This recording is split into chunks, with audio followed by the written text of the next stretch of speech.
Tonight in the state of education, parents taking on a local school district, serving them with a notice, calling out their policies on masks and classroom curriculums. But as ABC 15's Ashley Paredes learned, their complaints would likely never stand up in court. She joins us from Peoria now with more.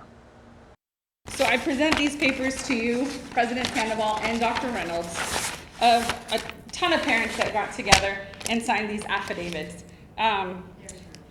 You are being served. Peoria Unified administrators being served a notice during Thursday's board meeting. Parents citing two statutes on the protection of their fundamental rights in regard to their child's upbringing, education, health care, and mental health, saying those rights are being violated. I don't want you masking my child.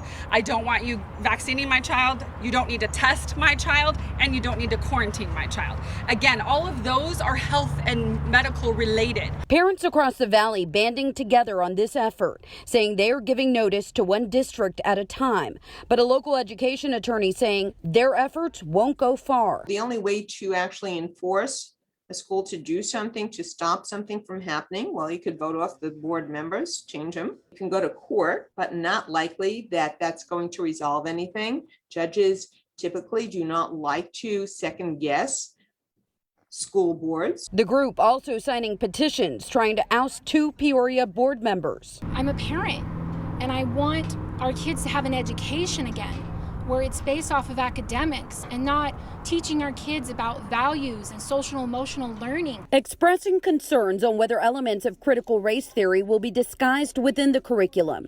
Critical race theory is a concept that seeks to understand racism and inequality in the U.S. by exploring and exposing the ways it affects legal and social systems. It's become a point of contention for conservative leaders nationwide. As for Peoria, we're also hearing from those defending the district. I served on this district's Diversity, Equity, and Inclusion Committee in 2019-2020.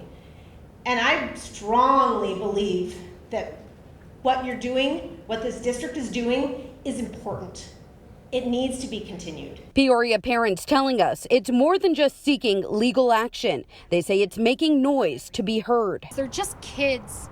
They don't see skin color. Although it may take a while to see change. So parents sometimes will use that and say, I don't like the curriculum being taught to my child. I don't like what this teacher is doing. But the problem with a lot of statutes is I call them the so what statutes. They're kind of out there, but there's no oversight. There's no way to really enforce them. Ashley Paredes, ABC 15, Arizona.